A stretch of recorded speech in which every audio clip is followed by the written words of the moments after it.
I mean, will you support the government tonight?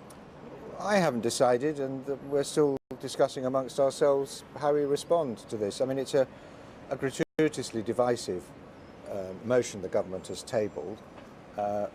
We all supported the Brady Amendment. Some people found that quite difficult to support, but nevertheless we united the party around that. We're mystified as to why the government has decided to put down a much more divisive motion today. But you're right, today is not very important. Doesn't change the law, doesn't change the price of fish.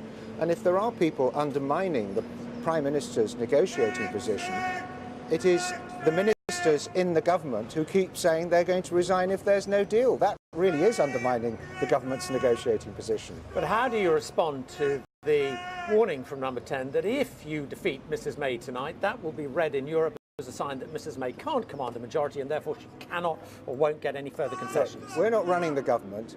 The government could do a lot to help itself by making clear that it has adopted the Malthouse Compromise. They won't say that. They won't say that's government policy. That they're pressing the Malthouse Compromise as a replacement for the backstop. They won't confirm they're saying that. And they could do a lot to help themselves. Instead of attacking their own supporters who voted for the Brady Amendment, deal with their own internal divisions.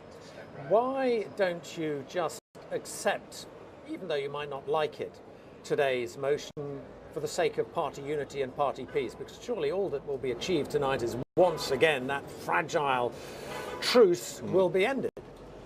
That is one of the arguments that is weighing upon us, but on the other hand, we all voted against the Spellman Amendment last week. We're now effectively being invited to endorse the Spellman Amendment that rejects a no-deal Brexit.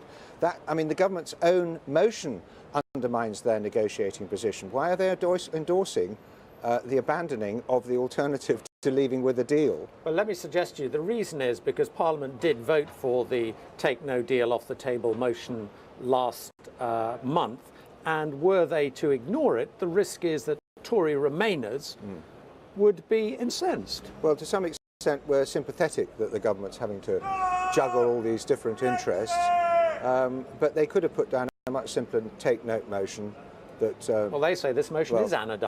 No, well, how anodyne it is, but if they're ramping it up and saying, oh, well, it's going to blow the government's negotiating position out of the water, they're obviously saying it's not anodyne. They've got Downing Street is desperate on this now. It would have been much better if they consulted the 100 or so MPs, which represent the majority of their backbenchers, before tabling this motion. I think the lack of consultation has not improved the atmosphere of trust.